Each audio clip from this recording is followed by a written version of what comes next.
তো এই পর্বে আপনারা জানবেন 10ম পরিচ্ছেদ, আপনি তর্কে জিততে পারবেন না। এটা হলো how to influence and influence বইয়ের how to influence and influence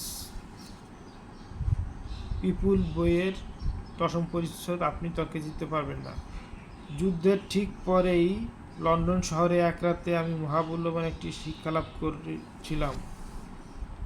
সে সময় আমি স্যার রস স্মিথের ম্যানেজার ছিলাম। যুদ্ধের সময় স্যার রস প্যালেস্টাইনে অস্ট্রেলিয়ার একজন দক্ষ বৈমানিক ছিলেন। তারপর যুদ্ধ থেমে যাওয়ার ঠিক পরেই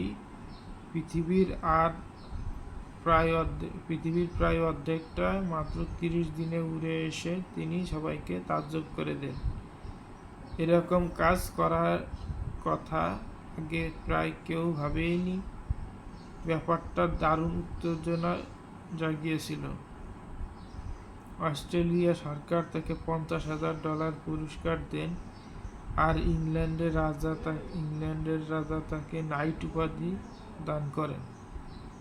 বেশ কিছুদিন তিনি ইউনিয়ন জ্যাকের নিচে সবচেয়ে আলোচিত মানুষ হয়ে ওঠেন। তিনি হয়ে ওঠেন ব্রিটিশ সাম্রাজ্যের চার্লস লিন্ডবার্গ। আমি এক রাতে স্যার রসের সম্মানে দেওয়া এক অনুষ্ঠানে উপস্থিত ছিলাম। নৈশভোজ চলার সময় আমার ঠিক পাশেই যে ভদ্রলোক বসেছিলেন তিনি একটা গল্প শোনালেন আমায়। তাতে একটা উদ্ধৃতি ছিল। ভদ্রলোক বললেন, কথাটা বাইবেলে আছে।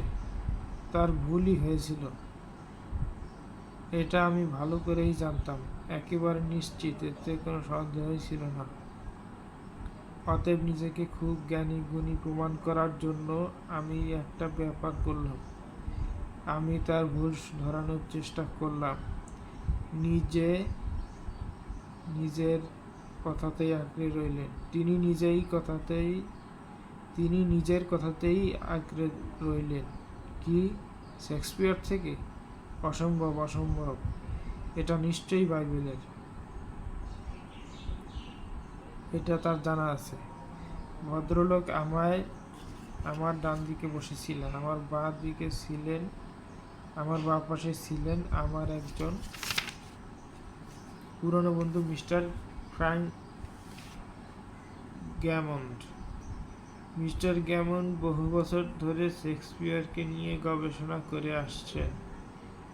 অতএব সেই ভদ্রলোক আর আমি দুজনই মিস্টার গ্যামন্ডকে সাক্ষী মানতে রাজি হলাম। মিস্টার গ্যামন্ড সব শুনে যাওয়ার পর টেবিলের তলা দিয়ে আমার পায়ে ধাক্কা মারলেন। তারপর বললেন, ডেল, তুমি ভুল করছো। ভদ্রলোকের কথাই ঠিক, এটা বাইবেলেই আছে। সেই রাতে বাড়ি ফেরার সময় আমি গ্যামন্ডকে বললাম, ফ্র্যাঙ্ক, তুমি জানতে ওই উদ্ধৃতিটা শেক্সপিয়ার থেকে নেওয়া? তিনি জবাব দিলেন, হ্যাঁ, জানতাম বৈকি। হ্যামলেটের 5ম পর্ব, 2য় দৃশ্য। কিন্তু প্রিয় ডেল, আমরা একটা আনন্দ অনুষ্ঠানের অতিথি। লোকটি যে ভুল বলছে কেন তা প্রমাণ করব। তাতে কি তিনি তোমায় পছন্দ করতেন? তার মুখ রক্ষা করতে দেওয়াই উচিত, তাই না? সে তোমার কোনো মতামত চায়নি। তাহলে তার সঙ্গে তর্কের দরকার কি? সব সময় বাঁকা পথ এড়িয়ে চলবে। কথাটা যিনি বলেছিলেন তিনি আজ আর বেঁচে নেই, কিন্তু যে শিক্ষা তার থেকে পেয়েছি তা আজও ভুলিনি। এরকম একটা শিক্ষা আমার দরকার ছিল, কারণ আমি প্রায়ই এরকম তর্ক করতাম। ছেলেবেলায় আমার ভাইয়ের সঙ্গে নানা রকম তর্ক করতাম। যখন কলেজে ভর্তি হলাম তখন আমার একটা বিষয় ছিল তর্কশাস্ত্র। অতএব তর্ক করতে আমার ভালোই লাগতো। তাই বিতর্ক সভাতেও যোগ দিতাম। আমার জন্ম হয় মিসৌরিতে। আমি পরে তর্ক নিয়ে পড়াই, বলতে লজ্জা করছি। এ নিয়ে আমার একটা বই লেখার ইচ্ছেও ছিল। তখন থেকেই আমি কথাবার্তা শুনেছি, সমালোচনা করেছি, আর হাজার হাজার মানুষের উপর তার প্রতিক্রিয়াও লক্ষ্য করেছি। তার ফলশ্রুতিতে আমি এটাই উপলব্ধি করেছি যে তর্ক থেকে সবসেরা যে ফল লাভ করা যায় তা হলো সেটা এড়িয়ে চলা। তাই তর্ক ব্যাপারটা বিষধর সাপ বা ভূমিকম্পের মতোই এড়িয়ে চলা শ্রেয়। তো তর্ক করা যাবে না, তর্ক করলে শত্রু তৈরি হয়। তাই এখান থেকে আমরা যে জ্ঞানটি লাভ করছি সেটা হলো তর্ক এড়িয়ে চলতে হবে, কারণ আপনি তর্কে জিততে পারবেন না। আর আপনি যদি জিতেও যান তাও হারালেন ওই লোকটিকে, আর আপনি যদি হেরে যান তা তো হারলেনই, এবং ওই লোকটিও আপনার উপর বিজয় লাভ করতে পারবে ঠিকই, কিন্তু আপনি তার সাথে তর্ক করার ফলে তার সাথে আপনার বন্ডিংটা খারাপ হয়ে যাবে। এবার আসছি একাদশ পরিচ্ছেদ, শত্রুতা এড়ানোর উপায়। থিওডোর রুজভেল্ট যখন হোয়াইট হাউসে ছিলেন, তিনি স্বীকার করেছিলেন যে তিনি যদি শতকরা ৭৫% ঠিক হতেন তাহলে আশাতীত কিছু করতে পেরেছেন বলেই ভাবতেন। বিংশ শতাব্দীর একজন শ্রেষ্ঠতম ব্যক্তিত্বপূর্ণ মানুষের কাছে এটি সত্য হয়, তাহলে আমি বা আপনি কি পারবো আশা রাখি? আপনি যদি ১০০ বারের মধ্যে ৫৫ বার ভুল না হয়ে ঠিক হতে পারেন, তাহলে আপনি ওয়াল স্ট্রিটে গিয়ে রোজ $১০ লাখ আয় করতে পারেন। তার সঙ্গে একখানা প্রমোদতরী কিনে মস্ত গায়িকা কোনো মেয়েকে বিয়েও করতে পারেন। আর ৫৫ বার ঠিক হওয়া সম্বন্ধে যদি আপনার কোনো সন্দেহ থাকে, তাহলে অন্য লোকেরা ভুল করছে কথাটা বলা আপনার সাজে কি? কোনো মানুষের গলার স্বর, এমনকি অঙ্গভঙ্গি দেখেও আপনি বলতে পারবেন সে ভুল করছে কিনা। ব্যাপারটা আপনি আপনার দৃষ্টি দিয়েই বুঝিয়ে দিতে পারেন, কিছু বলার দরকার হবে না। তাকে যদি তার ভুল ধরিয়েও দেন, তাহলে কি চাইবেন সে আপনার মত মেনে নিক? কখনোই না, কারণ এ কাজের মধ্য দিয়ে আপনি তাকে সরাসরি তার বুদ্ধি, বিবেচনা, অহমিকা এবং আত্মসম্মানের উপর আঘাত করেছেন। এতে সে চাইবে আপনাকে প্রত্যাখ্যান করতে, অথচ এর জন্য সে কিছুতেই নিজের মত পাল্টাবে না। এরপর আপনি তাকে প্লেটো, ইমানুয়েল কান্ট বা আর্যারি দর্শন প্রয়োগ করতে পারেন, কিন্তু তাতে মত বদলাবে না। যেহেতু আপনি তার অনুভূতিকে আঘাত করে বসেছেন, কখনোই এইভাবে শুরু করতে চাইবেন না। এ ব্যাপারটা আমি আপনাকে প্রমাণ করে দিচ্ছি, আসুন। এটা অত্যন্ত খারাপ। এটা অনেকটা এরকম বলা হয়, দেখুন আমি আপনার চেয়ে চালাক চতুর, আমি আপনাকে কিছু জ্ঞান দিয়ে আপনার মতো মত পাল্টানোর ব্যবস্থা করে দিচ্ছি। এটা কিছুটা দ্বন্দ্বযুদ্ধে আহ্বান করার মতো। এতে বিরোধিতা জাগিয়ে তোলা হয়।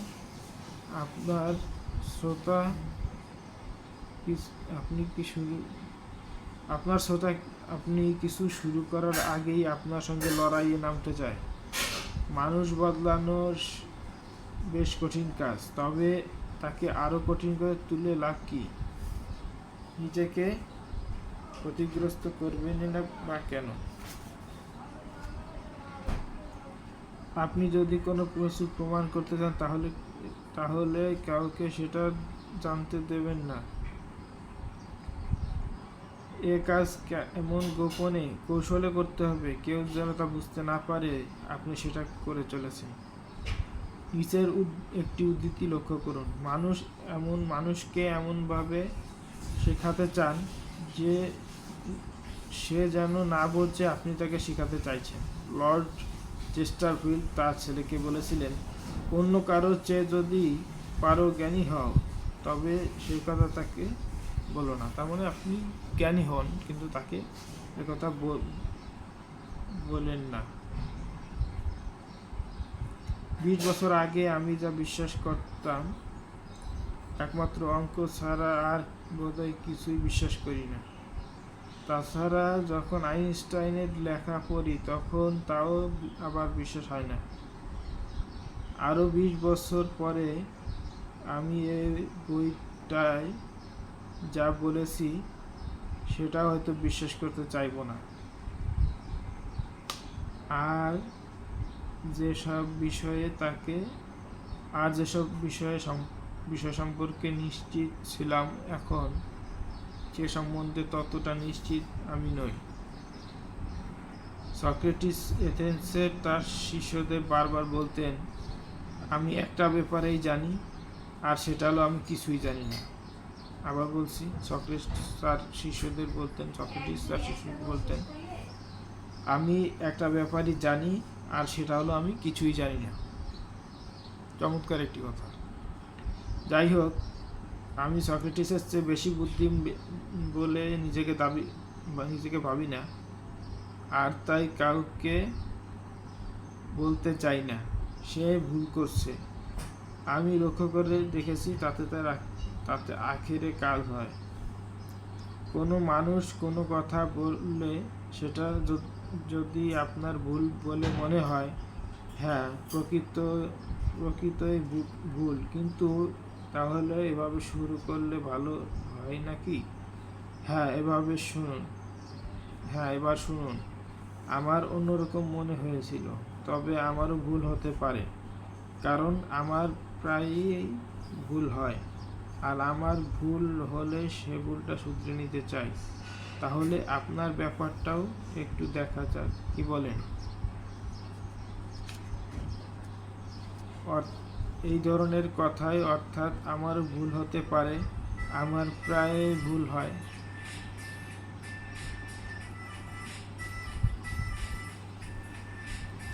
ব্যাপারটা একটু দেখা যাক, কি বলেন? সত্যিকার দারুণ জাদু থাকে এইসব কথায়।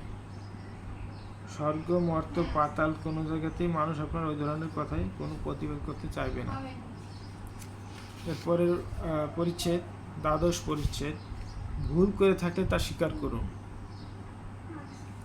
80 বৃহত্তর নিউ ইয়র্কের প্রায় মাঝখানেই থাকি। তা সত্ত্বেও আমার বাড়ির 1 মিনিট হাঁটা পথের দূরত্বে এক পারি চমৎকার জঙ্গল আছে। বসন্তকালে সেখানে চমৎকার জাম গাছে ফল ধরে। কাঠবিড়ালিরা এখানে বাসা বাঁধে বাচ্চাদের নিয়ে খেলা করে। এখানে জন্মায় বিরাট ঘোড়ার মাথার সমান উঁচু দীর্ঘ ঘাস।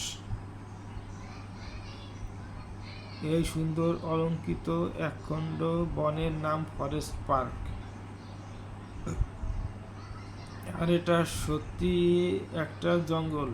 কলম্বাস যেদিন বিকেলে আমেরিকা আবিষ্কার করেন তখন এটা যেমন ছিল আজও বোধ হয় তাই রয়ে গেছে। আমি ওই জঙ্গলে আমার ছোট্ট বুলডগ রেক্সকে নিয়ে বেড়াতে যাই। রেক্স অত্যন্ত নিরীহ হাউন্ড কুকুর। বেড়াতে গিয়ে কারো সঙ্গে দেখা হয় না বলেই রেক্সকে আমি শিকলে বেঁধে রাখি না। একদিন পার্কে দেখা হয়ে গেল ঘোড়সওয়ার এক পুলিশের সঙ্গে। পুলিশটি তার কর্তৃত্ব দেখাতে তৎপর হয়ে উঠল। এভাবে কুকুর শিকার খুলে নিয়ে পার্কে বেড়াচ্ছেন কেন? সে আমায় বেশ ধমক দিয়ে বলল, জানেন না এটা বেআইনি? হ্যাঁ, তা আমি জানি, আমি নর্মস্বরেই বললাম। তবে ও কারো ক্ষতি করবে না, তাই আপনি ভাবেননি? হ্যাঁ, আপনি কি ভাবেন তা নিয়ে আইন মাথা ঘামায় না। কুকুরটা কোনো কাঠবিড়ালিকে মেরে ফেলতে পারে বা কোনো বাচ্চাকে কামড়াতে পারে। যাক, এবারের মতো আপনাকে ছেড়ে দিচ্ছি। ভবিষ্যতে কোনো দিন আপনার কুকুরকে শিকল খোলাতে দেখলে আপনাকে জজের কাছে আপনার কথা বোঝাতে হবে।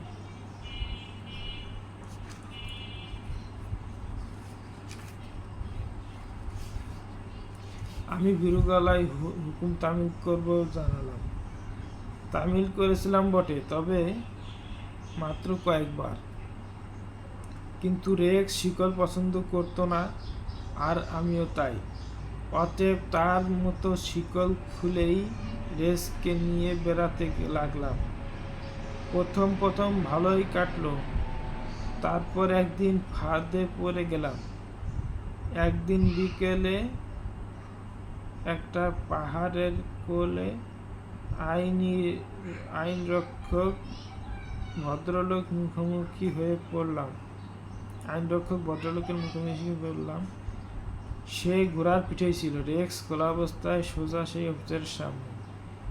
আমি তৈরি ছিলাম, জানতাম কি ঘটবে, অতএব পুলিশকে আর এক কথা আরম্ভ করার সুযোগ দিলাম না। আমি তা শুরু করলাম। আমি বললাম, অফিসার, আপনি আমায় হাতেই ধরেছেন। আমি দোষী, আমার কোনো অজুহাত নেই, ওর কোনো ওজোরও নেই। আপনি আমায় গত সপ্তাহে সাবধান করেছিলেন যে রেক্সকে যেন শিকল দিয়ে বেঁধে রাখি, না হয় জরিমানা করবেন। পুলিশ কর্তাটি নরম গলায় বললেন, ঠিক আছে, আমি বুঝতে পারছি এই রকম ছোট্ট কোনো কুকুর ছেড়ে রাখার লোভ সামলানো যায় না, যখন বিশেষ করে কেউ থাকে না। হ্যাঁ, লোভ বলতে পারেন, আমি জবাব দিলাম। তবে এটি আইনের নিয়ম। যাকগে, এরকম কুকুর কারো ক্ষতি করবে না। পুলিশটি জানালেন, না, তবে সে কাঠবিড়ালি মারতে পারে। আমি বললাম। তিনি বললেন, বুঝেছি, আপনি ব্যাপারটায় বেশি গুরুত্ব দিচ্ছেন। কি করবেন আমি বলে দিচ্ছি।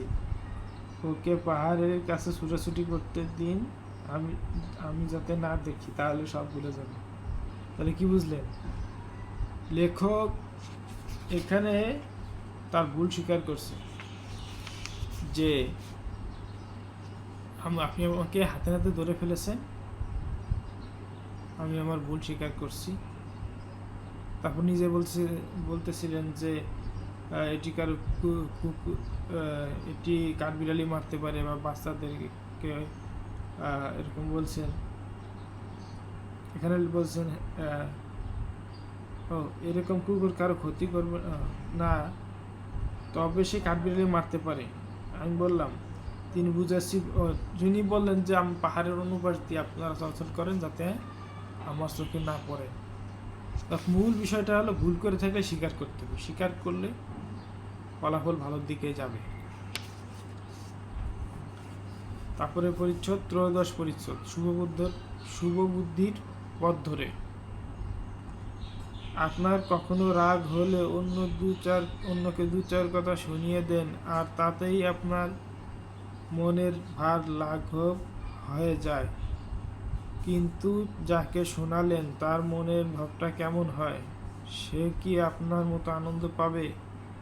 আপনার ওই কলহপ্রিয়তা, ক্ষিপ্র ভঙ্গি কি তাকে আপনার মতামত মেনে নিতে সাহায্য করবে? আপনি যদি আমার দিতে ঘুষি পাকিয়ে আসেন, উজ্জ্বল সেন একবার বলেছিলেন, তাহলে আমি কথা দিতে পারি আমাকেও দ্বিগুণ তৈরি দেখতে হবে। কিন্তু এর বদলে আপনি যদি এসে বলেন, আসুন বসে আলোচনা করা যাক, আর আমাদের মতবিরোধ হলে আসুন জানার চেষ্টা করি আমাদের মতবিরোধ কেন। এতে আমরা দেখতে পাবো আমাদের মধ্যে যে মতবিরোধ আছে তা খুবই কম। দেখা যাবে অধিকাংশ ক্ষেত্রেই আমরা একমত। শুধু আমাদের একটু ধৈর্য আর ইচ্ছা থাকে, শুধু আমাদের যদি একটু ধৈর্য আর ইচ্ছে থাকে তাহলে একমত হতে অসুবিধা নেই। উড্রো উইলসনের এই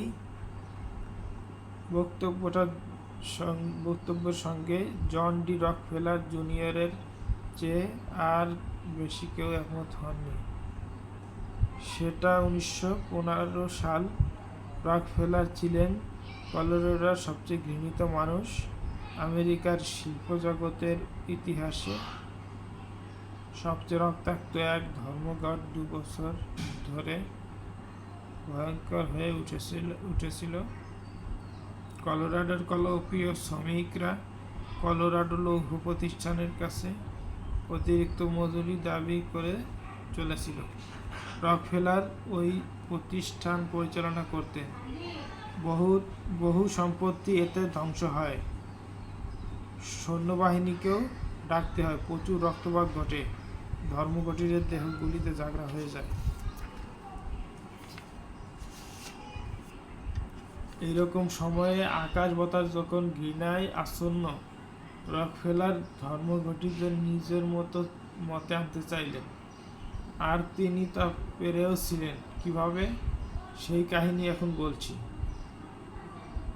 কয়েক সপ্তাহ বন্ধুত্ব করে রকফেলার ধর্মঘটীদের প্রতিনিধিদের কাছে বক্তৃতা দিলেন। সেই বক্তৃতাকে অনেক অর্থেই একটা অপূর্ব সৃষ্টি বলা যেতে পারে।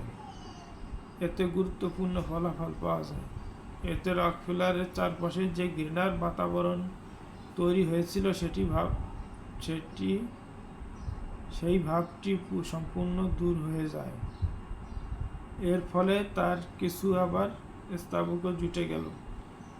এতে এমন সুন্দর বন্ধুত্বপূর্ণভাবে সব বলা হয়েছিল যে ধর্মঘটীরা যে মজুরি বৃদ্ধির মধ্যে ওই রক্তাক্ত পথে লড়াই করেছিল সে সম্পর্কে উচ্চবাচ্য না করেই কাজে যোগদান করল। এরপরে আসতেছে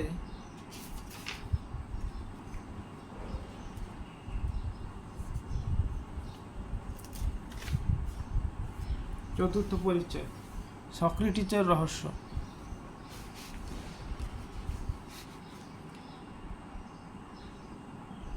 মানুষের সঙ্গে কথা বলার সময় যেসব ব্যাপারে আপনার মতের মিল হবে না, সেই রকম কিছু দিয়ে শুরু করবেন না। প্রথমেই যে বিষয় দিয়ে আপনার মতের মিল হয় তা দিয়ে আরম্ভ করে বারবার সেটাই বলতে থাকুন। বারবার জানান, মোটামুটি সব ব্যাপারেই আপনাদের মতো একই মত, শুধু উপায় সম্বন্ধে দ্বিমত থাকতে পারে। অন্য লোকটিকে গোড়াতেই হ্যাঁ বলতে দিন, যতদূর সম্ভব তাকে না বলতে দেবেন না। এ ব্যাপারে অধ্যক্ষ ওভারস্ট্রিট তার বই ইনফ্লুয়েন্সিং হিউম্যান বিহেভিয়ারে বলেছেন, না কথাটা একবার বললে তাকে কাটানো কঠিন কাজ। কোনো লোক না বললে তার সব আত্ম-অহমিকাই তাকে ওটাই আঁকড়ে থাকতে বলে। সে সময় পরে বুঝতে পারে না বলাটা ঠিক হয়নি। তা সত্ত্বেও তার অহমিকাই তাকে তার মত বদলাতে দেয় না। একবার কিছু বললে সে সেটাই আঁকড়ে থাকতে চায়। তাই এটা অত্যন্ত জরুরি যে আমরা কাউকে সায় দেওয়াতে পারলেই ভালো। যারা দক্ষ বক্তা তারা গোড়াতে কয়েকবার হ্যাঁ বলাতে পারেন। তিনি এতে তার শ্রোতাদের মানসিক দিক থেকে সমতে আনার পথেই নিয়ে আসেন। এটা অনেকটা বিলিয়ার্ড বলের মতো। বলটাকে জোরে ধাক্কা মারুন, সে একদিকে ধাক্কা খেয়ে সহজেই বিপরীত দিকে চলে যায়। এটা মনস্তান্ত্রিক ব্যাপারটা সহজেই বোঝা যায়। কোনো লোক যখন না বলে, সে ওই ছোট্ট কথাটার চেয়ে অনেক বেশি কিছুই করে।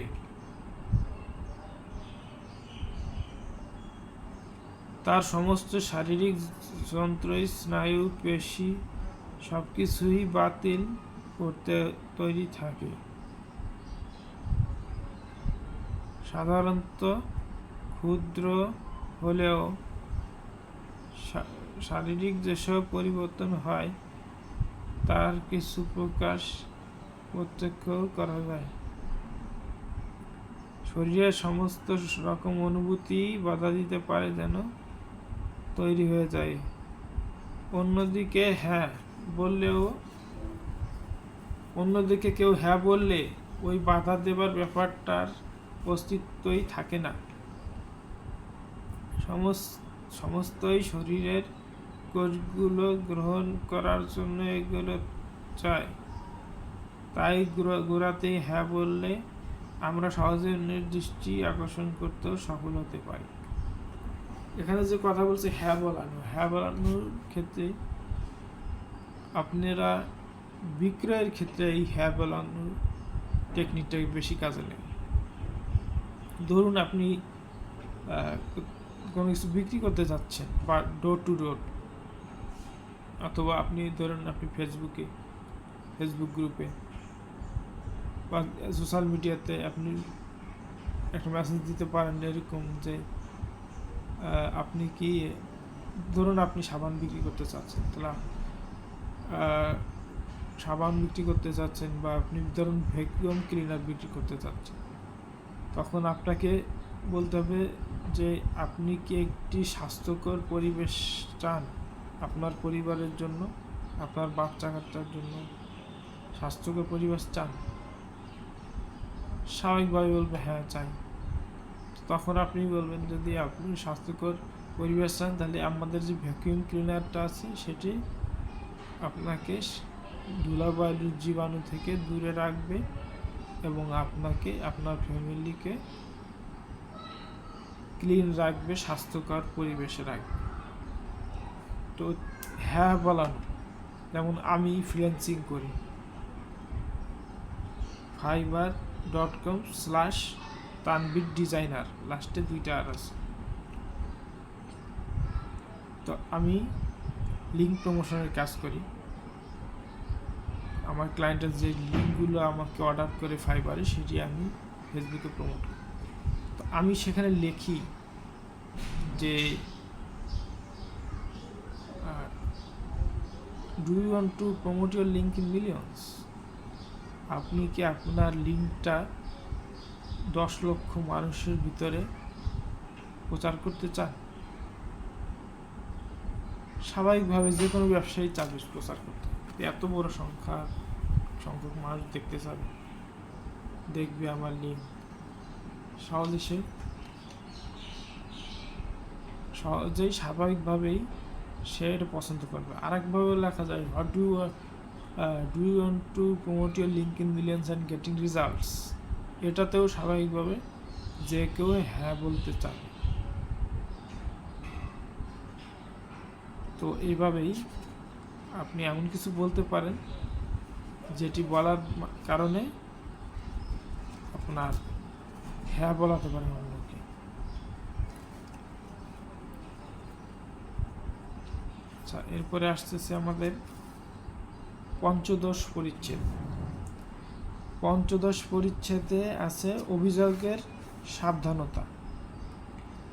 বেশিরভাগ মানুষই অন্যদের সমতে আনতে গিয়ে বড্ড বেশি রকম কথা বলে। বিশেষ করে সেলসম্যানরা এই দোষী। অন্যদের কথা বলতে দিন, নিজের ব্যাপার আপনার চেয়ে অবশ্যই তিনি ভালো জানেন। অতএব তাকে প্রশ্ন করুন, তাকে কিছু বলতে দিন। আপনার সঙ্গে তার মতের মিল না হলে আপনি হয়তো বাধা দিতে চাইবেন, কিন্তু তা করবেন না, এটা মারাত্মক। আপনি আপনার কথায় কানই দেবেন না যতক্ষণ না তিনি নিজের কথাটা বলতে পারছেন। অতএব ধৈর্য ধরে শুনে যান আর মন খোলা রাখুন। একটু আন্তরিকতাও রাখা চাই। একটু আগে যেভাবে বলেছিলাম প্রায় ওরকমই। আপনাকে তার মনোভাব খুলে বলতে সুযোগ দিন। ব্যবসার ক্ষেত্রে এই কৌশল কাজে আসবে। দেখা যায় এখানে এমন একজনের কথা উল্লেখ করেছি যাকে এটা জোর করেই করানো হয়। কয়েক বছর আগে আমেরিকার অন্যতম একটি মোটরগাড়ি প্রতিষ্ঠানের মোটরগাড়ি সাজানোর জন্য মাল মশলার দরকার হয়। তিনি বড় প্রতিষ্ঠানের জন্য কিছু কাপড়ের নমুনা তৈরি করেন। এগুলো সবই মোটর কোম্পানির পদস্থ কর্মীরা পরীক্ষা করেন। প্রতিটি প্রতিষ্ঠানকে এবার জানানো হয় তারা যেন নির্দিষ্ট কোনো দিনে ওই জিনিসের অর্ডার পাওয়ার জন্য আবেদন করে। এক প্রতিষ্ঠানের প্রতিনিধি জিবিআর প্রচণ্ড রকম গলা ব্যথা আক্রান্ত হয়ে সে পৌঁছলেন মোটর প্রতিষ্ঠানের পদস্থ অফিসারদের সঙ্গে দেখা করার সময় আসতেই মিস্টার আর আমার ক্লাসে বসেছিলেন। আমার কথা বলার শক্তি ছিল না, গলার স্বর বন্ধ, ফিসও করতে পারছিলাম না। আমাকে যে কামরায় নিয়ে যাওয়া হলো সেখানে টেক্সটাইলস ইঞ্জিনিয়ার, পারচেসিং এজেন্ট, সেলসের প্রধান আর কোম্পানির প্রেসিডেন্টের মুখোমুখি হলাম। আমি উঠে দাঁড়িয়ে আপনার ফোনে কথা বলতে চাইলেও একটু শব্দ ছাড়া কিছুই করতে পারলাম না। তারা সবাই আমার সামনে একটা টেবিলের অংশের ওপাশে উপবিষ্ট ছিলেন। তাই আমি এটা কাগজে লিখে দিলাম, ভদ্র মহোদয়গণ, আমার কথা বলার শক্তি নেই, আমি বাকশক্তিহীন। প্রেসিডেন্ট বললেন, আমি আপনার হয়ে কথা বলছি। তিনি আমার নমুনাগুলো দেখিয়ে সেগুলোর প্রশংসা করলেন। বেশ চমৎকার কথাবার্তার মধ্য দিয়ে তিনি আমার জিনিসের গুণাগুণ বুঝিয়ে দিলেন। আর প্রেসিডেন্ট যেহেতু আমার হয়ে কথা বলছিলেন তাই আমার পক্ষ নিলেন। আমি কেবল একটু হেসে মাথা নাড়তে থাকলাম, আর কিছুই করিনি। ওই আশ্চর্য সভার পর আমাকেও সরবরাহের দায়িত্ব প্রদান করা হলো, আর অর্থ আমাকে প্রায় $1,600,000, তার মানে এখানে $16 লক্ষ কাপড় অর্ডার দেয়া হলো। আমার জীবনের সবচেয়ে বড় অর্ডার। আমি জানতাম আমার গলার স্বর বন্ধ না হয়ে গেলে ওই অর্ডার আমি পেতাম না, যেহেতু আমার কতগুলো ভুল ধারণা ছিল। আমি আচমকা আবিষ্কার করলাম দুর্ঘটনার মধ্য দিয়ে কীরকম কাজ হতে পারে অপরকে একটু শুধু কথা বলতে দেওয়া হয়। মানে আমি আচমকা আবিষ্কার করলাম দুর্ঘটনার মধ্য দিয়ে কীরকম কাজ হতে পারে অপরকে যদি একটু কথা বলতে দেওয়া হয়। এরপরে আসছে ষোড়শ পরিচ্ছেদ, সহযোগিতা পাওয়ার উপায়। আপনি নিজে যা আবিষ্কার করেন তার উপর আপনার বেশি বিশ্বাস আছে না অন্য যা আপনাকে জানায় তার উপর? তাই যদি হয় তাহলে অন্যের উপর নিজের মতামত চাপিয়ে দেওয়া কেন? স্পষ্ট না বললে অন্যকে আভাস দেওয়াই ভালো, তাতে অন্যকে সিদ্ধান্তটা নিজেকেই আবিষ্কার দেওয়া হয়। যেমন উদাহরণ দিচ্ছি, ফিলাডেলফিয়ার মিস্টার অ্যাডলফ সোলাস, যিনি আমার পাঠ গ্রহণ করেন, আচমকা তার মোটর গাড়ি অনুৎসাহী সেলসম্যানদের মধ্যে একটু উৎসাহ জাগিয়ে তোলার প্রয়োজন হয়ে পড়ে। তিনি সেলসের একটা সভা ডেকে তাদের কাছ থেকে জানতে চান তারা তার কাছে কি চান। তারা কথা বলতে আরম্ভ করতেই তিনি তাদের বক্তব্য ব্যাগগুলি লিখতে থাকেন। তিনি তারপর বলেন, আপনারা আমার কাছে যেসব গুণ চান তাই পাবেন। এবার আমাকে বলতে দিন আমি আপনাদের কাছে কি আশা করি। উত্তর বেশ দ্রুতই এলো। বর্ষতা, সততা, কর্মচেষ্টা, সাধুতা, দলগত কাজ, সারাদিন 8 ঘন্টা কাজ। একজন নিজে থেকেই 14 ঘন্টা কাজ করার প্রস্তাব দেয়। সভা এবার নতুন উদ্যম, নতুন আশা নিয়ে এলো। আর মিস্টার সোলস আমাদের জানান বিক্রি এরপর দারুণ বেড়ে যায়। মিস্টার সোলস জানান তার কর্মীরা তার সঙ্গে একটা নৈতিক দেয়া নেয়ার ব্যবস্থা করে। তারা যতদিন তার মতে চলেছে তাতে কাজ হয়নি। পরে তাদের মতামত নিতেই সব বদলে যায়। তাদের ইচ্ছেটা মেনে নিতেই ব্যবস্থা বদলে যায়। আচ্ছা, এরপরে পরিচ্ছেদ হলো 17 পরিচ্ছেদ। অবাক করার কিছু নিয়ম। মনে রাখবেন, অপর ব্যক্তি হয়তো সম্পূর্ণ ভুল করতে পারে, তবে সে যা মনে করে না এর জন্য তাকে দোষ দেবেন না। যে কোনো বোকাই এটা করতে পারে। তাকে শুধু বোঝার চেষ্টা করুন। একমাত্র বুদ্ধিমান, সহনশক্তি সম্পন্ন, আলাদা ধরনের মানুষই এটা চেষ্টা করে থাকেন।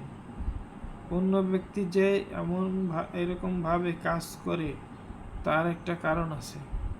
সেই গোপন কারণটা খুঁজে বের করুন। তাহলেই তার এরকম ব্যবহারের কারণ বা হয়তো তার ব্যক্তিত্বের কথাটাই বুঝতে পারবেন। দয়া করে সততার মধ্য দিয়ে তার জায়গায় নিজেকে রাখুন।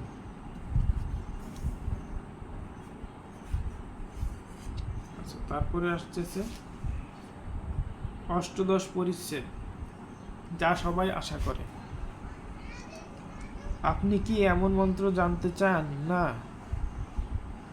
যাতে সব রকম তর্কাতর্কি বন্ধ হয়, শত্রুতা দূর হয়, ভালো সম্পর্ক গড়ে ওঠে, আর অপর ব্যক্তি বেশ মনোযোগ দিয়ে আপনার সব কথা শুনে? হ্যাঁ বলছেন তো, বেশ, তাহলে ঠিক আছে। এবার এইভাবে শুরু করুন। আপনার এরকম মনোভাবের জন্য আপনাকে কণামাত্র দোষারোপ করছি না। আপনার জায়গায় আমি থাকলে এইরকম ভাবতাম। এ ধরনের উত্তর পেলে সবচেয়ে খিটখিটে বা খুঁতখুঁতে মানুষও বয়স মানবে। আপনি যদি শতকরা 100 ভাগ আন্তরিকতা নিয়ে এটা বলেন যে তার জায়গায় থাকলে আপনার মনোভাব একই রকম হতো, সেটা সম্পূর্ণ সত্যই হতো। বুঝিয়ে বলি ব্যাপারটা। আল ক্যাপনের কথাটাই ধরুন। আল ক্যাপনের মতোই যদি আপনার শরীর, মেজাজ আর মন হতো, আর ধরুন তার মতো পারস্পরিকতা আর অভিজ্ঞতাও আপনি পেয়েছেন, তাহলে আপনি ঠিক তার মতো হয়ে যেতেন, তারই মতো সেখানে থাকতেন, কারণ এই সব জিনিস তাকে আল ক্যাপন করে তুলতে পারে।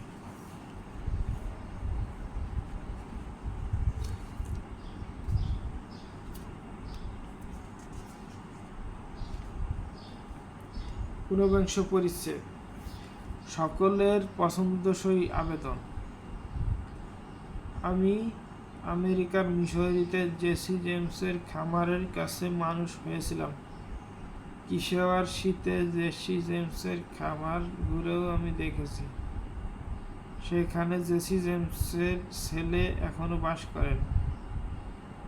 তার স্ত্রী আমাকে অনেক কাহিনী শুনিয়ে বলেছিলেন জেসি কেমন করে ট্রেন লুট করতেন আর ব্যাংক ডাকাতি করে সেই সব টাকা পয়সা আশেপাশের চাষিদের মধ্যে বিলিয়ে দিতেন যাতে তারা বন্ধকি সম্পত্তি উদ্ধার করতে পারে। জেসি জেমসের নিজেকে আদর্শবাদী বলে ভাবতেন, ঠিক যেমন চার্লস শুয়াজ। দুই বন্ধু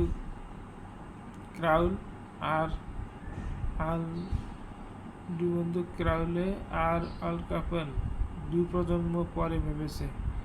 আসলে কথাটা হলো, আপনি যাকে দেখুন সে কি আয়নায় তাকে দেখবেন, এমনকি আয়নায় যাকে দেখবেন তারই নিজের সম্পর্কে বেশ একটা উঁচু ধারণা আছে। সে নিজের সম্পর্কে ভাবতে চায় সে চমৎকার আর নিঃস্বার্থ।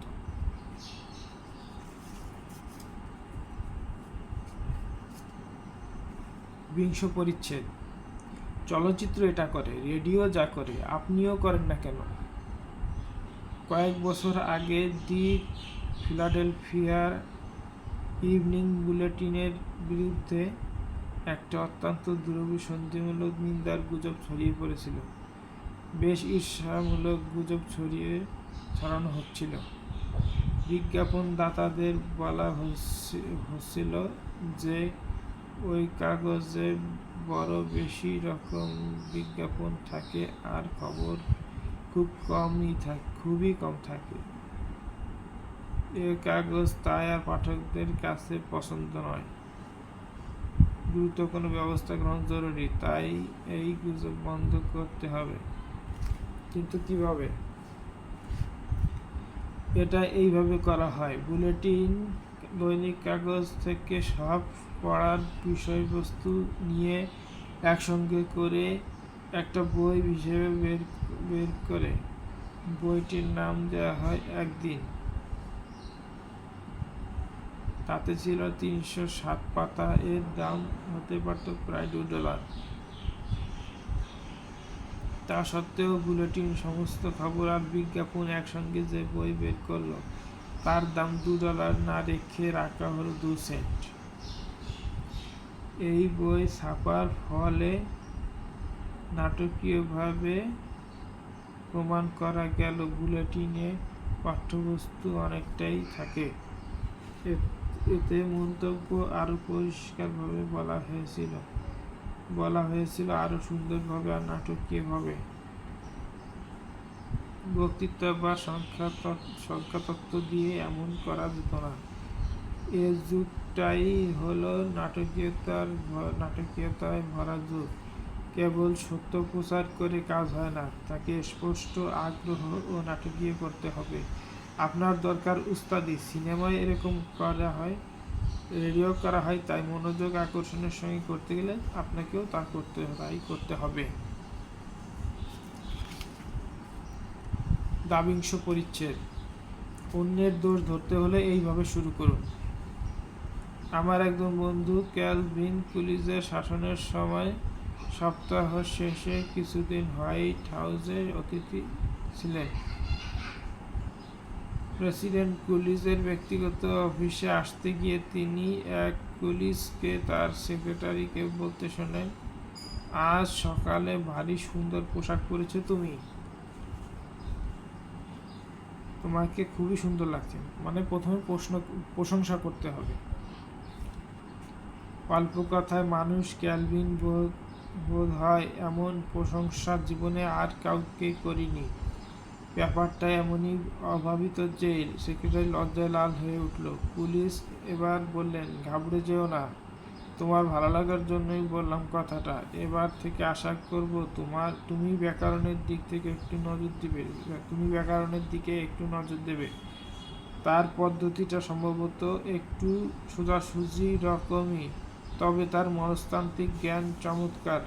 প্রায় সব সময় ভালো কিছু শোনার পরেই খারাপ কথা শোনা বোধহয় ভালো। নাপিত দাড়ি কামানোর আগে সাবান ঘষে দাড়ি নরম করে নেয়। 1996 সালে ম্যাকিনলে ঠিক এইরকমই করেছিলেন। প্রেসিডেন্ট পদে প্রতিদ্বন্দ্বিতার আগে ওই সময় একজন বিখ্যাত রিপাবলিকান একটা বক্তৃতার খসড়া এনেছিলেন, যেটা তার মনে হলো সিনোরা বা প্যাট্রিক হেনরি বা ড্যানিয়েল ওয়েবস্টারের চেয়ে ভালো। আর সকলে একসঙ্গে জড়ানো। বেশ আনন্দিত হয়ে তিনি সেটা ম্যাকলিনকে পড়ে শোনাতে লাগলেন। ম্যাকনলি বললেন, বক্তৃতাটি বেশ ভালো, তবে এটা চলবে না, কারণ এটাই বেশ সমালোচনার ঝড় হতে পারে। ম্যাকনলি কাউকে আঘাত করতে চাইলেন না। এবার দেখুন কেমন কৌশলে তিনি কাজটা করলেন। প্রিয় বন্ধু, বক্তৃতাটা চমৎকার, দারুণ।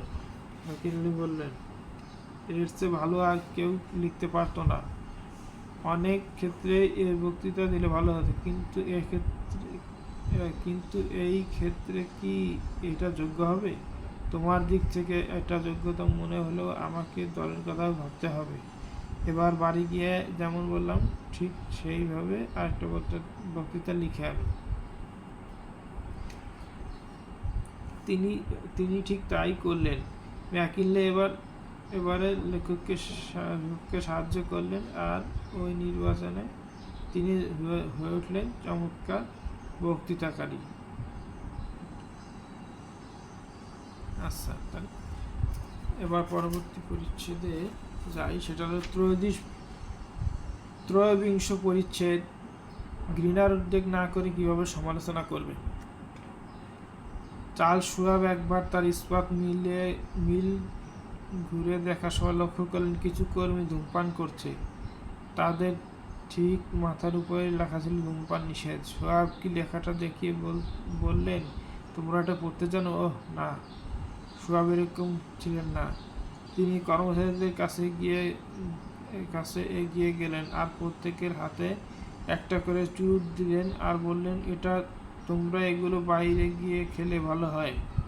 তারা জানতো শুয়াব বুঝেছেন যে কাজটা তারা অন্যায় করেছে। তা সত্ত্বেও তিনি তাদের প্রশংসা করলেন, কারণ তিনি দোষটার জন্য কিছু বলেননি আর তাদের অহমিকায় আঘাত দেননি। এরকম লোককে আপনি ভালো না বেশে পারবেন না, নয় কি?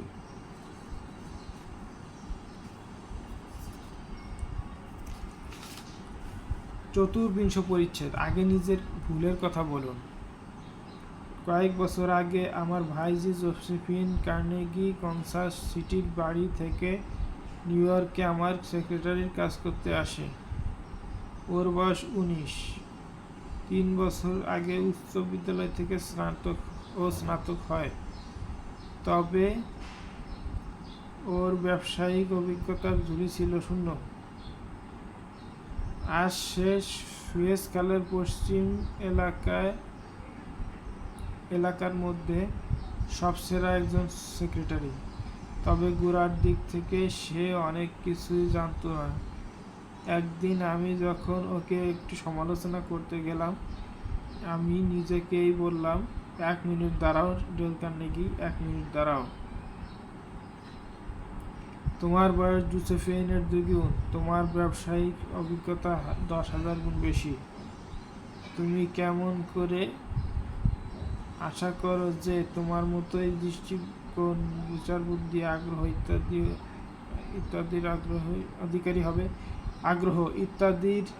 অধিকারী হবে? তোমার সে বিচার বুদ্ধি যত সাধারণই হোক। 1 মিনিট দাঁড়াও ডেল, তুমি 19 বছর বয়সে কি করেছো মনে পড়ে তোমার সেই ভুলগুলো? বোকার মতো তোমার সেই সব ভুল মনে করে দেখো, তুমি এইসব করেছো। তাছাড়া বেশ কিছুক্ষণ পরে ব্যাপারটা ঠান্ডা মাথায় আর নিরপেক্ষতার সঙ্গে ভেবে নিয়ে আমি স্থির করলাম যে জোসেফাইন ব্যাটিংয়ের গড় আমার 19 বছর বয়সের ব্যাটিং গড়ের চেয়ে ঢের ভালো। আর আমি দুঃখিত যে জোসেফাইনকে তার প্রাপ্য প্রশংসা দিতে চাইছি না। অতএব এরপর থেকে জোসেফাইন কিছু ভুল ধরিয়ে দেবার আগে আমি বলতাম, এটা ভুল করেছ জোসেফাইন, তবে ঈশ্বর জানেন আমি যা ভুল করি তার চেয়ে খারাপ এগুলো নয়। তুমি তো বিচার বুদ্ধি নিয়ে জন্মাওনি, এসব আসে অভিজ্ঞতার মধ্য দিয়ে। তোমার বয়সে আমি যা ছিলাম তার চেয়ে তোমার অবস্থা ভালো।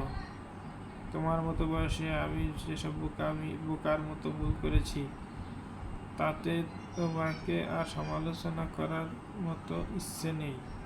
কিন্তু ভেবে দেখো, তুমি অন্যরকম হলে আরো ভালো হতো, তাই না? আর মানে এখানে বোঝানো হয়েছে যে অন্যের ভুল ধরার আগে নিজের ভুল ধরুন এবং তাকে বলুন যে তোমার তো যখন আমার বয়স ছিল তখন আমিও অনেক ভুল করেছি।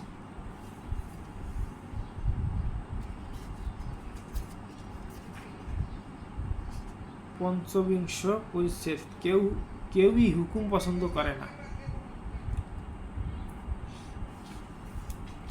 সম্প্রতি আমি আমেরিকার মানুষের জীবনী লেখিকাদের ডিন মিস ইডা টার্বেলের সঙ্গে ডিনারে অংশ নিয়েছিলাম।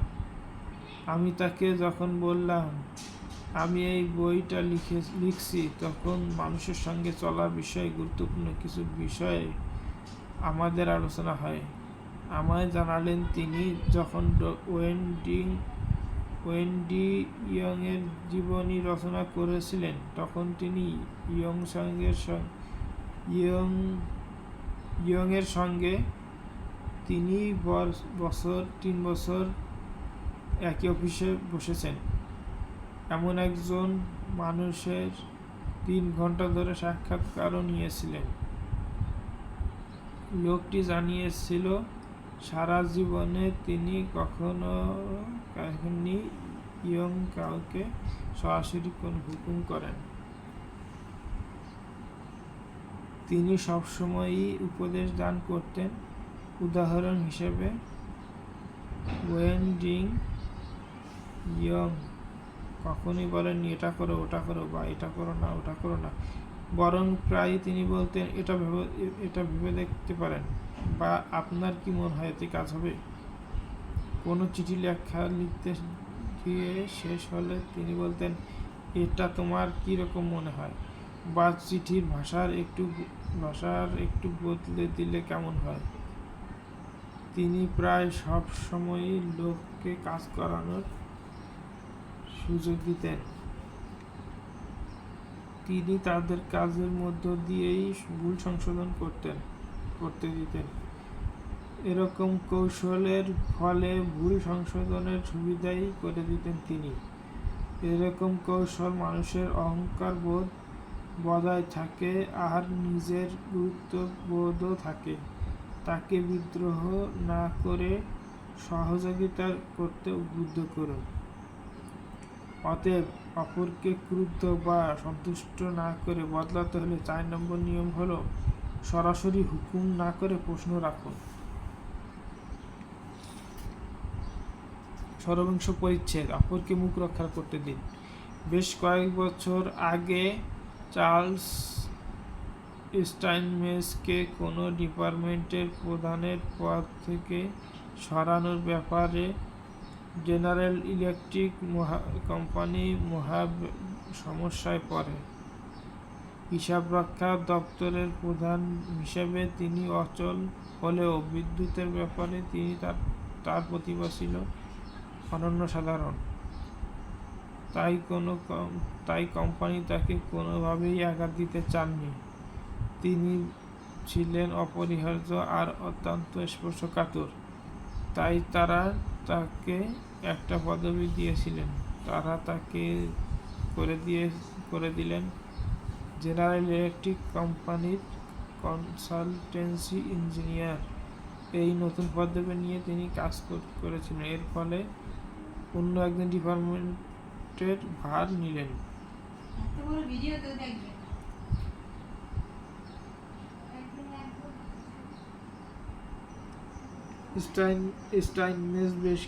স্টাইনমেজ খুশি হলেন। জেনারেল ইলেকট্রিকের অফিসাররা খুশি হলেন, কারণ তাদের সব সেরা তারকাকে তারা কোনোরকম ঝড় না তুলেই কাজটা তারা সমাধা করলেন। এটা করা হলো তাকে মুখ রক্ষা করতে দিয়েই। তাকে মুখ রক্ষা করতে দিয়ে কতখানি গুরুত্বপূর্ণ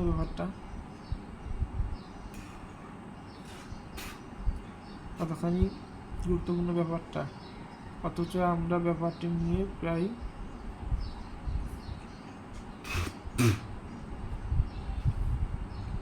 তাকে মুখ রক্ষা করতে দিয়ে কতখানি গুরুত্বপূর্ণ ব্যাপারটা, অথচ আমরা ব্যাপারটা নিয়ে প্রায় চিন্তাই করি না। আমরা অপরের অনুভূতিকে চিন্তা না করেই আঘাত করি, অন্যের দোষ খুঁজি, ভয় দেখাই, কোনো শিশুকে অন্যের সামনে বকাবকি করি।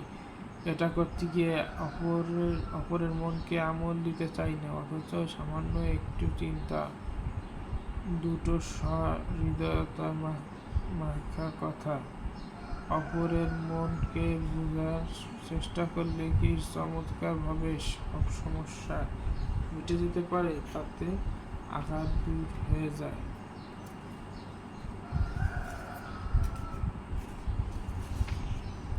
সপ্তবিংশ পরিচ্ছেদ। মানুষকে সাফল্যের পথে নেওয়া। আমি পিট বার্লোকে জানতাম। পিট কুকুর আর ঘোড়ার খেলা দেখাতো। সার্কাস নিয়ে তিনি সারা জীবন দেশে দেশে ঘুরে বেরিয়েছেন। পিট নতুন নতুন কুকুরকে যেমন করে শিক্ষা দিতেন আমার দেখতে ভালো লাগতো। আমি লক্ষ্য করতাম কোনো কুকুর একটু উন্নতি করলেই পিট তাকে প্রশংসা আর আদর করে মাংস খেতে দিয়ে আরো ভালো করার আগ্রহ জাগিয়ে তুলত। ব্যাপারটা নতুন নয়। পশুদের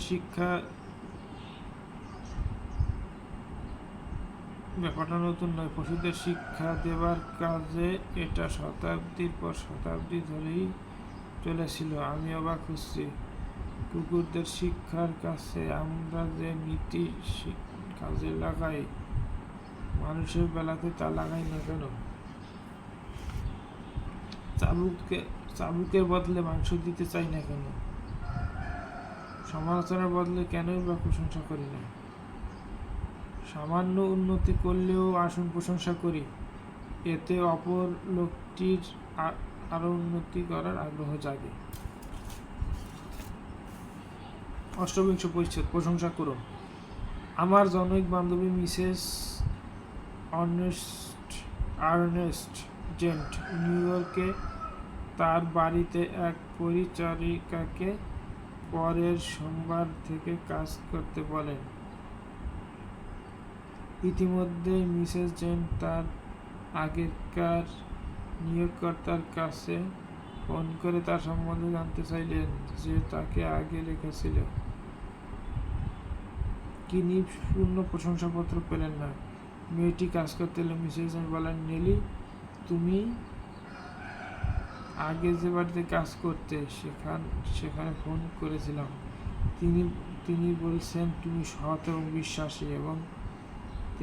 বিশ্বাসী, ভালো রান্নাও করো আর বাচ্চাদের যত্ন করো। কিন্তু তিনি এটাও বলেছেন তুমি ভালো করে পোশাক পরো না আর বাড়িঘর সাফ রাখো না। আমার মনে হয় তিনি মিথ্যা বলেছেন। তুমি যে সুন্দর পোশাক পরো, যে কেউ দেখলে তা বুঝবে। আমি বাজি ধরতে পারি, পোশাকের মতো তুমি বাড়ি সাফ রাখবে, আমরা সুন্দর মানিয়ে চলতে পারবো।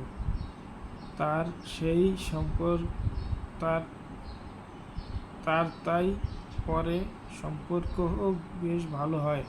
নেলি তার খ্যাতি বজায় রাখার চেষ্টাই করত। বিশ্বাস করুন, তাই হয়। সে বাড়ি ঝকমকে রাখত, বরং সে কয়েক ঘন্টা বেশি খেটে মিসেস জেন্টের ধারণা বজায় রাখতে চাইত।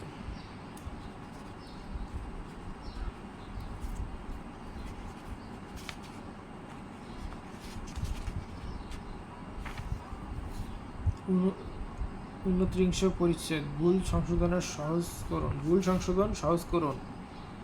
অল্প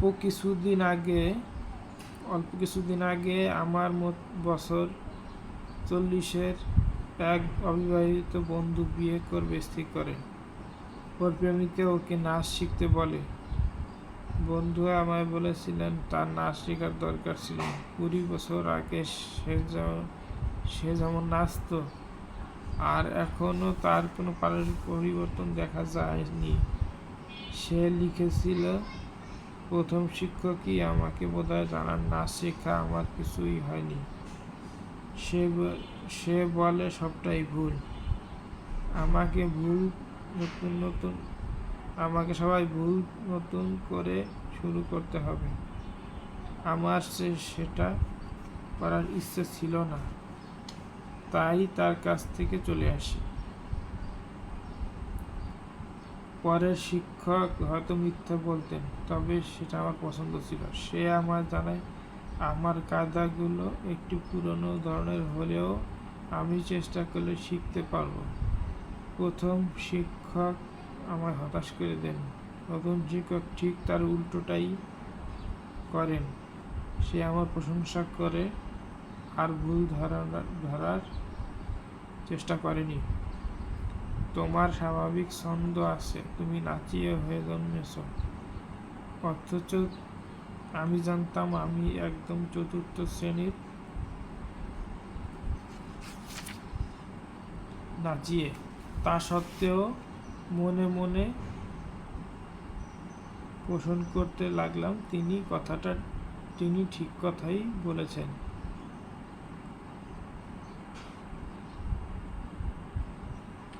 300 পরিচ্ছেদ।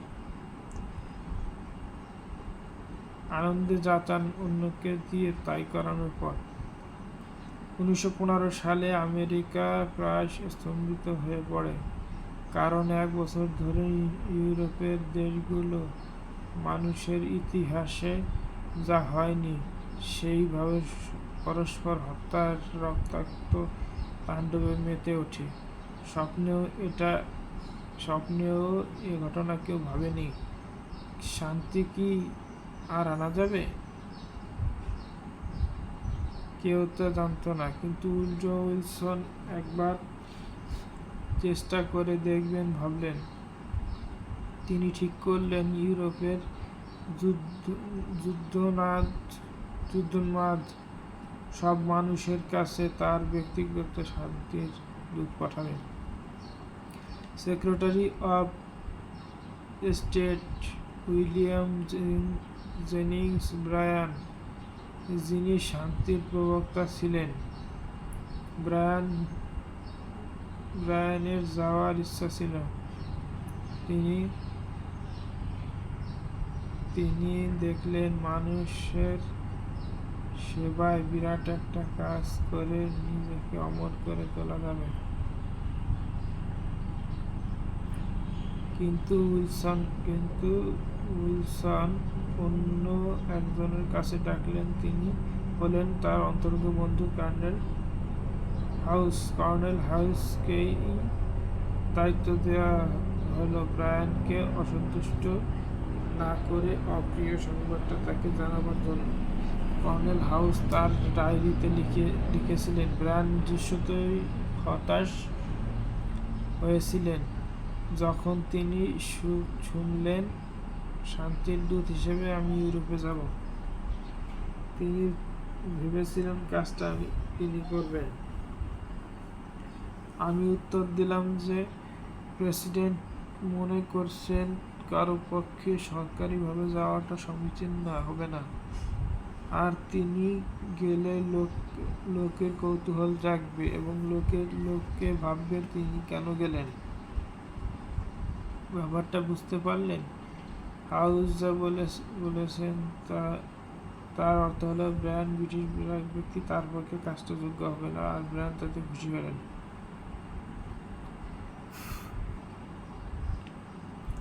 কর্নেল হাউস দুনিয়ার হালচাল সম্পর্কে অভিজ্ঞ মানুষ, তাই তিনি মানবিক সম্পর্কের গুরুত্ব নিয়ম মেনে চলেছেন, অপরকে দিয়ে যা করতে চান সেটা নিজের খুশি হয়ে করতে দিন।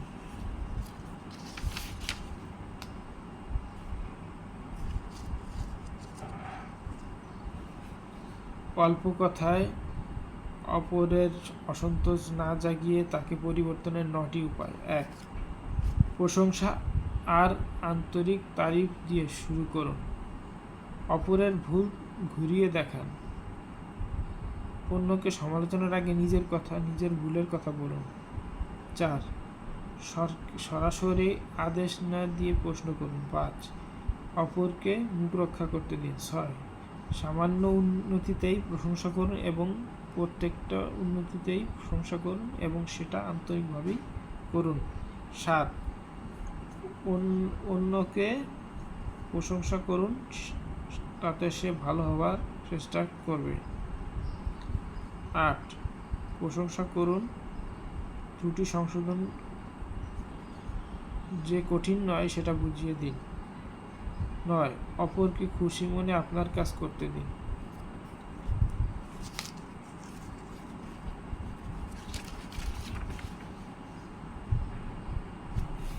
যে চিঠিতে জাদু জাগে, একবিংশ পরিচ্ছেদ।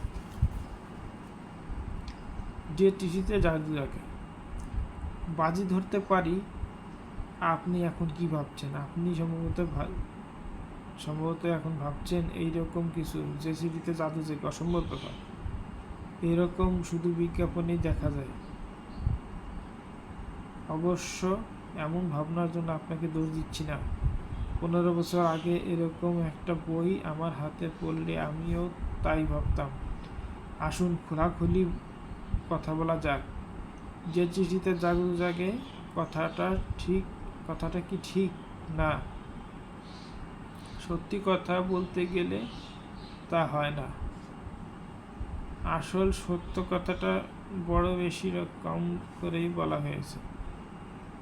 এই পরিস্থিতিতে যে সব চিঠি ছাপা হয়েছে সেগুলো দ্বিগুণ ভোজবাজি।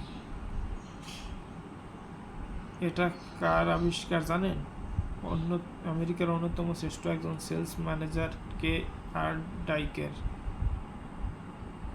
তিনি বর্তমান কলগেট পামলিভ কোম্পানির বিজ্ঞাপন ম্যানেজার আর অ্যাসোসিয়েশনের ন্যাশনাল অ্যাডভার্টাইজারের ডাইরেক্টর বোর্ডের সভাপতি। মিস্টার ডিউক বলেন, রিডারদের কাছ থেকে খবরাখবর চেয়ে তিনি যেসব চিঠি লিখতেন তাতে শতকরা 5 থেকে 8-এর বেশি জবাব কিন্তু পেতেন না। তিনি আমায় বলেছেন, শতকরা 15 ভাগ পেলেই সেটা তিনি যথেষ্ট ভাবতেন, আর 20 হলে তো সেটা অলৌকিকভাবে ভাবতে পারতেন। মিস্টার ডাইকের একটা চিঠির জবাব এলো শতকরা 42.12 ভাগ। তিনি এটা কিভাবে করলেন? মিস্টার ডিউকের নিজের কথাতেই সেটা শুনুন। চিঠি স্বাভাবিকভাবে বেড়ে যায়।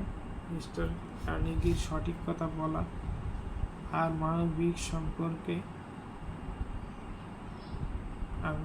সম্পর্ক নামে শিক্ষা ব্যবস্থায় আমি যোগ করে দেবার পর আমি দেখলাম আমি যেভাবে চিঠি লিখতাম সেটা সবই ভুল।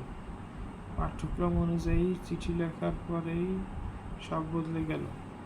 চিঠিটা এখানে লিখছি, এটা অন্য একজন লেখককে সামান্য উপকারের অনুরোধে খুশি হতে হয়। এই কারণে নিজের দাম সম্পর্কে তার ধারণা বাড়ে। Mister John rank, ব্ল্যাঙ্কভিল, আরিজোনা।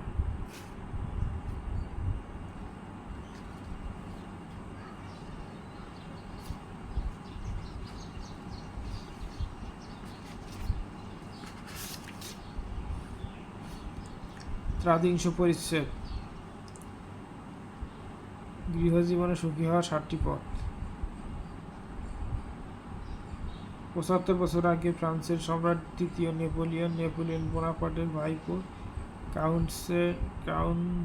Countess of Treva, Marie উইজেন, ইগনিস অগাস্টিন দ্য মার্টিনার প্রেমে পড়েন।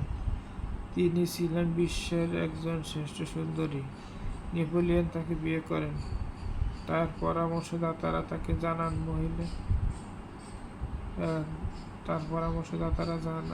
জানান মহিলাটি শুধু একজন অনামা স্পেনীয় কাউন্টের মেয়ে।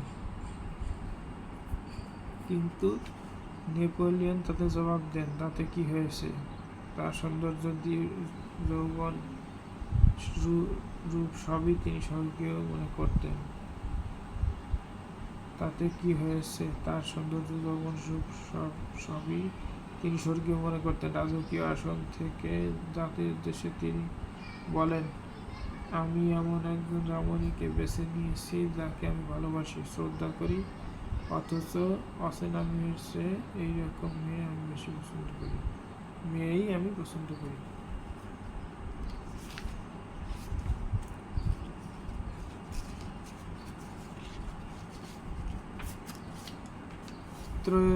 ত্রয়োত্রিংশ পরিচ্ছেদ।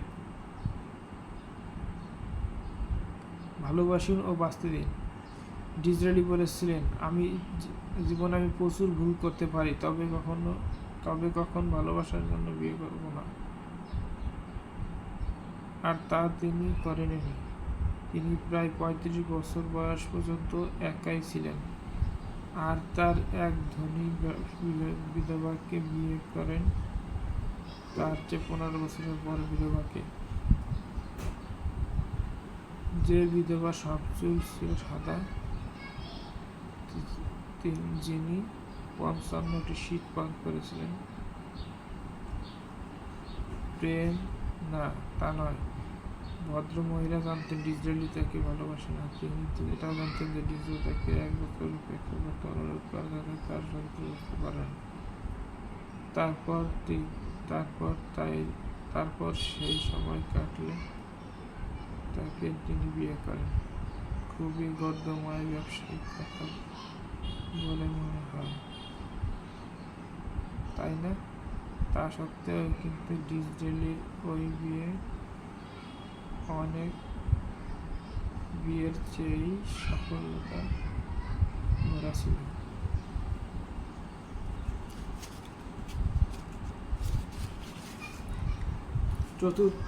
চতুর্থিংশ পরিচ্ছেদ। সমালোচনা করবেন না। জন ডিজরালির সবচেয়ে বড় প্রতিদ্বন্দ্বী ছিলেন গ্ল্যাডস্টোন। সমাজের যে কোনো তর্কের বিষয় নিয়েই দুজনে লড়াই করতেন, অথচ তাদের দুজনেরই জীবনে একটা মিল ছিল। তা হলো তাদের সুখী ব্যক্তিগত জীবন। উইলিয়াম আর ক্যাথরিন গ্ল্যাডস্টোন ৫৯ বছর, প্রায় ৩-২০ বছর উজ্জ্বল বিবাহিত জীবন কাটান। সাধারণ জীবনে প্রচণ্ড ব্যক্তিত্ব সম্পন্ন গ্ল্যাডস্টোন কোনোদিন স্ত্রীর সমালোচনা করেননি।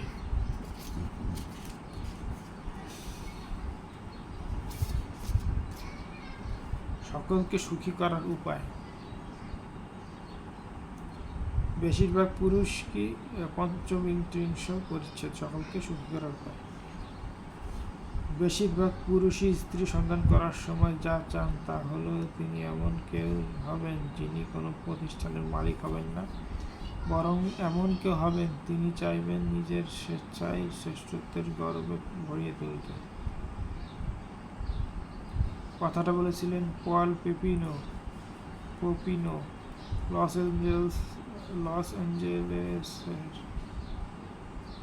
লস এঞ্জেলেসের পারিবারিক সম্পর্কের প্রতিষ্ঠানের ডাইরেক্টর। এই জন্যই কোনো মহিলা অফিস ম্যানেজারকে একবারই মাত্র মধ্যাহ্নভোজে আমন্ত্রণ জানান। সে হয়তো তার কলেজের জীবনের স্মৃতি উজাড় করে দিতে ব্যাকুল হয়ে তখন। এমনকি নিজের খরচটাও সে হয়তো বা নিজেই মিটিয়ে দিতে চাইবে। এর ফলে কেমন হয়, এরপর থেকে সে একাকী মধ্যবোধ সারে।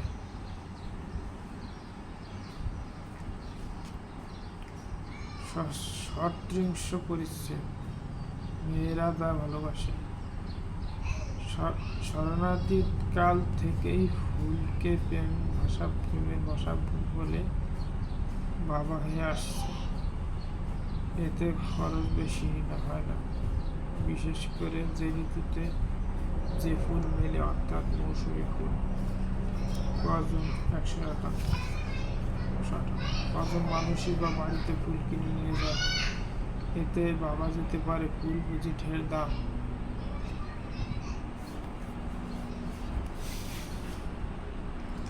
তাহলে আজই আপনার স্ত্রীর জন্য এক গুচ্ছ গোলাপ কিনে নিয়ে যান না। পরীক্ষাটা একবার করেই দেখুন না কি হয়। ব্রডওয়েতে ব্যস্ত থাকার সময় জর্জ এম. কোবান সারাদিন তার মাকে 2 বার ফোন করতে ভুলতেন না। এটা তিনি মার মৃত্যু পর্যন্ত করে যান। আপনারা কি ভাবেন প্রতিবারেই আশ্চর্য সব খবর দিতেন তিনি? মোটেই না। এরকম করা একটাই মাত্র উদ্দেশ্য, যাকে ফোন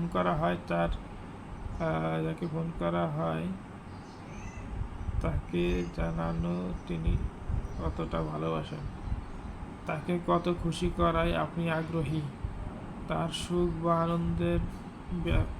আনন্দে আপনার ব্যস্ততা কতখানি।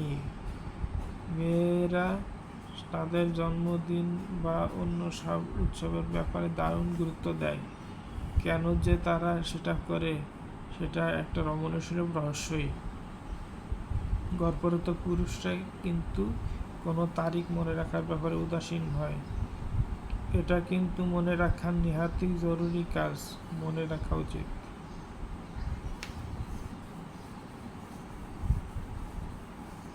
সপ্তত্রিংশ পরিচ্ছেদ। সুখী হতে গেলে এটা অবহেলা করবেন না। ওয়াল্টার ড্যামরাস বিয়ে করেন আমেরিকার শ্রেষ্ঠতম বাগ্মী আর প্রেসিডেন্ট পদের একজন প্রার্থী জেমস জি. ব্লেইনের কন্যাকে। বহু বছর আগে বিয়ের পর থেকে স্কটল্যান্ডের অ্যান্ড্রু কার্নেগির বাড়িতে ড্যামরাস পরিবার দারুণ সুখে জীবন কাটান। তাদের এই সুখের রহস্যটি কি? মিসেস ড্যামরাস বলেন, কোনো জীবন সঙ্গী বেছে নেওয়ার সময় বিয়ের পরেই ভদ্রতাকে স্থান দিতে চাই। স্ত্রীরা যদি স্বামীর প্রতি ভদ্রতা দেখায়, তাহলে আর কিছু লাগে না।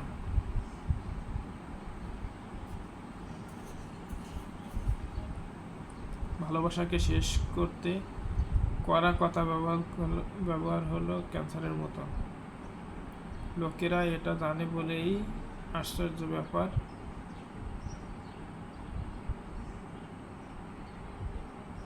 আমরা আপন আত্মীয় স্বজনদের চেয়ে অচেনাদের কাছেই ভদ্রতা দেখাই, নিজের লোকদেরই আমরা অসম্মান করি বেশি।